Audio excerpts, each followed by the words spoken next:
So when I was looking online to see what was coming out this week on Netflix, I thought for sure this said October Fashion. So I just kind of overlooked it. I'm like, I don't want to watch a fashion show on Netflix. So stupid. What is up, Netflix fans? Welcome back to my channel. Today we're talking the brand new Netflix show, October Faction, and I need your comments down below. Is this a show that worked for you? Did you read the source material that this is based off of, and did it disappoint? Let's get into it. We follow the adventures of a retired monster hunter and his family, which includes a thrill killer, a witch, and a warlock. So October Faction is interesting for me because I didn't have an attachment to the source material, the comic book coming in, so I didn't necessarily know what I was in for. I did a tad bit of research just so I could kind of know who the characters are and what they represent. So I think that honestly made it a bit easier for me to get invested quicker than I would have gotten otherwise. And that's not me saying I got super invested in these characters, and we'll talk about that here in just a second, but it did help. I also enjoy, for the most part, the cast. I think J.C. McKenzie is a really good actor, but the cast as a whole, the major players are pretty good. You know, I'm not saying I fell in love with this cast, with these characters, with this story. The comparisons you're going to see in here are most likely going to be towards The Umbrella Academy, right? That's a show that came out where this family, they're all reuniting, and you could say kind of the same thing about The Haunting of Hill House. They're reuniting to put aside their differences, of course, and accomplish that specific mission. And that's not necessarily the case for this show, but we do start out in the first episode with Fred learning that his father has passed, so they leave their post in Japan, return to New York for the first time in a long time, and the children begin to get a look kind of into their parents' past lives, the histories, the relationships. But here's the thing, and this is a non-spoiler review for the most part, but this is episode 1, so not revealing any major part of the story. But if you want to know nothing, I would just kind of skip this review, maybe come back to it. But I do want to point out the fact that the kids don't know that their parents belong to this organization of monster hunters. So there's an entity that's awakened in this show. It threatens to reveal the secret of the parents, but even worse than that, it's spreading throughout the town that they're in. It's affecting a lot of different people and straining relationships that could possibly be made because, of course, we're moving to a new school. We got to have new relationships. We got to find friends. But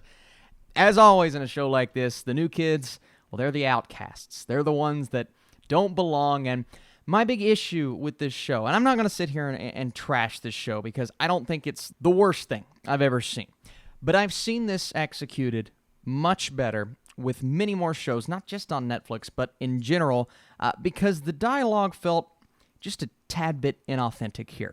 It felt as if older writers, and this is fine, this is normally the case like this, but it felt as if older writers were writing dialogue for teenagers when they just don't know how teenagers act towards each other, because a lot of the first 2 episodes, and the show did get better, right, but the first 2 episodes, when the teens, I say teens, and the main guy's 24 years old in real life, and he doesn't look like a 17-year-old. He's 17 in the show, doesn't look like it. I can look past that. They do that all the time in TV shows and movies. But the way they talk to each other is just so awkward sometimes. They're always throwing in movie references. Now, it gets better as we progress and we start actually building relationships and things are less awkward, right? But at one point, a girl says to our main character, she says, "Do you know how powerful us gals would be if we Avengers assemble?" And then literally 2 sentences after that, they throw in a Fellowship of the Rings reference, talking about Mr. Frodo. In the same episode, they reference the Lannisters from Game of Thrones. And it's like, do you think kids are just constantly referencing pop culture? Like, that's how they talk to each other, and the conversations, and I know there's a specific friend character that's supposed to be super awkward in this show, but it just comes off as, odd. It's oddly paced. I didn't love the dialogue within the entire high school realm. All of that was just a bit too quirky and a bit too, like I said, inauthentic for me. It didn't feel real, really at all, because this isn't how kids talk to each other. I actually believed in the magic aspect and the hunting the beasts more so about this show. I believe that more than the dialogue within the high school.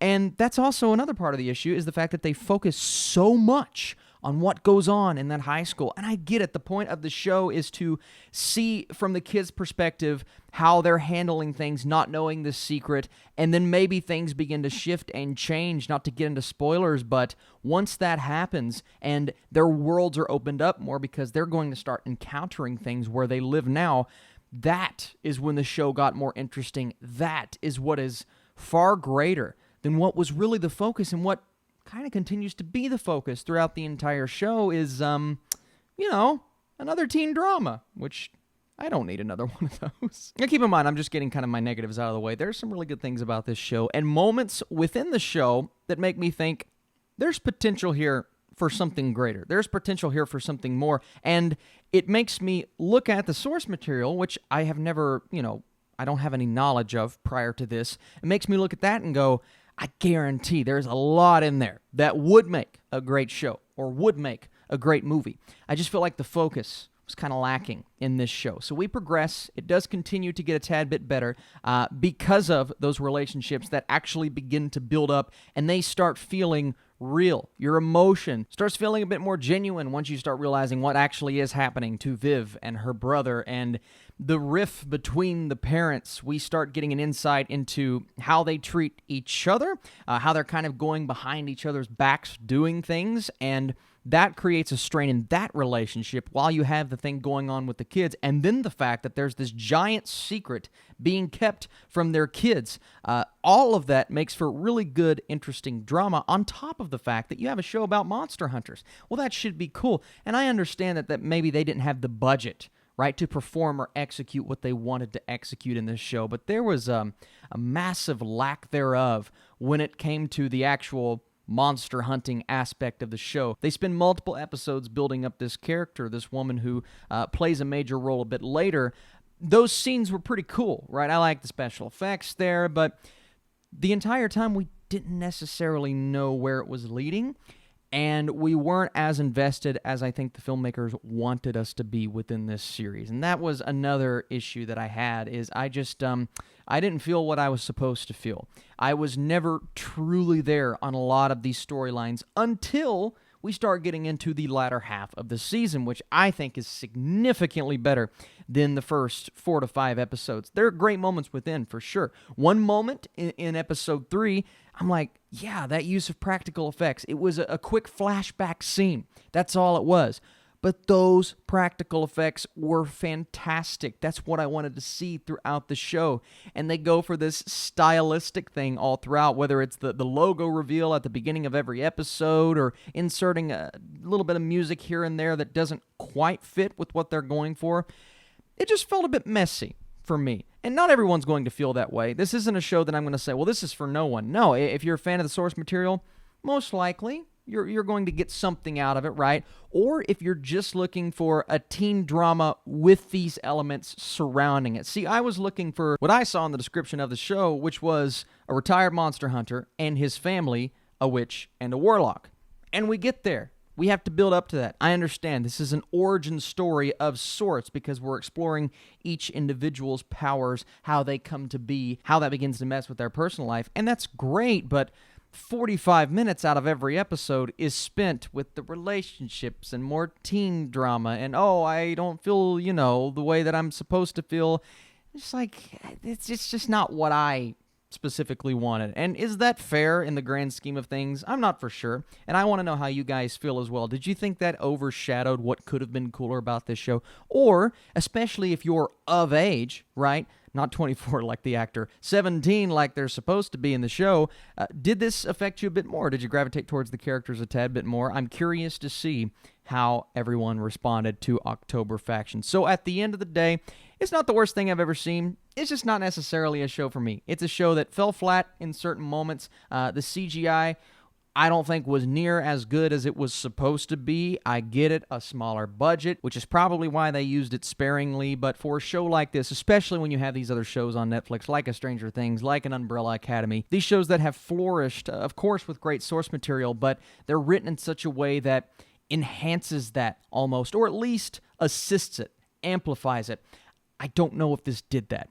I'm curious to see what the distinctions and the differences are, and if you're familiar with the source material, I would love your comments down below, and let me know how this differs and how this is similar. And overall, I thought the cast was good for the most part. A couple of side characters that I didn't think showcased the best acting, and that took me out of a couple of scenes. But if you guys enjoyed this video, if you like these Netflix reviews that I try to do every single weekend, be sure to smash that thumbs up button and leave your comments. I would love to start a discussion about this show. Open forum down below. If you have a spoiler, leave a spoiler tag. And I am talking spoilers.